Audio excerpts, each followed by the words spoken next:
I don't know anyone who actually thinks keeping children safe and alive is a political issue. And so inside the gun safety conversation, there is a lot of space that has nothing to do with politics. Framing the conversation about gun violence as the country grapples with another school shooting. Tonight, we're hearing from a mother who has lived through a similar tragedy in St. Louis. This is First Alert 4 at 10. I'm Corey Stark. Tonight's event comes on the heels of a school shooting in Minneapolis where 2 children were killed and 18 others were hurt. Now in St. Louis, parents are learning what they can do to try and keep their kids safe. New at 10, our Sean Logging takes us to St. Margaret of Scotland School in the Shaw neighborhood, where a mother who knows the impact of gun violence is sharing a really important message. We're locked in the band room. I heard the shots, but don't tell Molly.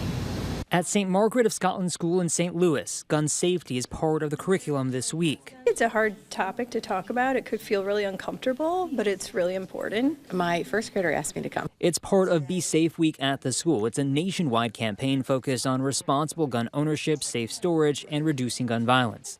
There is a week of programming for students, but Thursday night was for parents.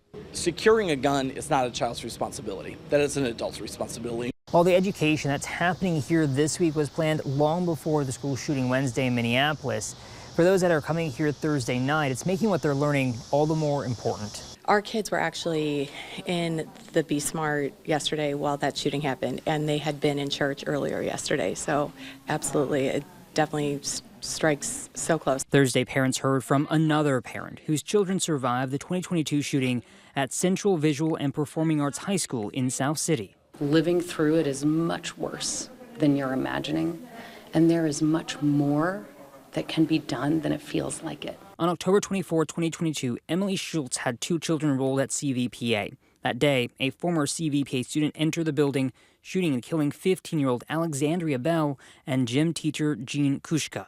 Emily reunited with her kids outside of the school. Feeling a blind terror. Now that experience inspiring her to make a difference when it comes to keeping children safe. There is a lot of space that has nothing to do with politics.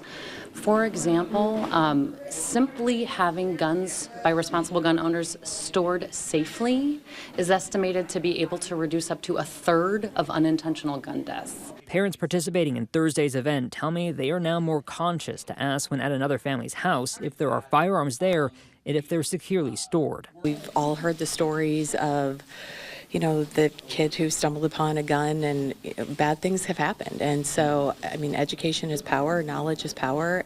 In St. Louis, Sean Logging, First Alert 4. St. Margaret of Scotland School is developing a curriculum to teach this to children with the goal of rolling it out to other schools in the Archdiocese.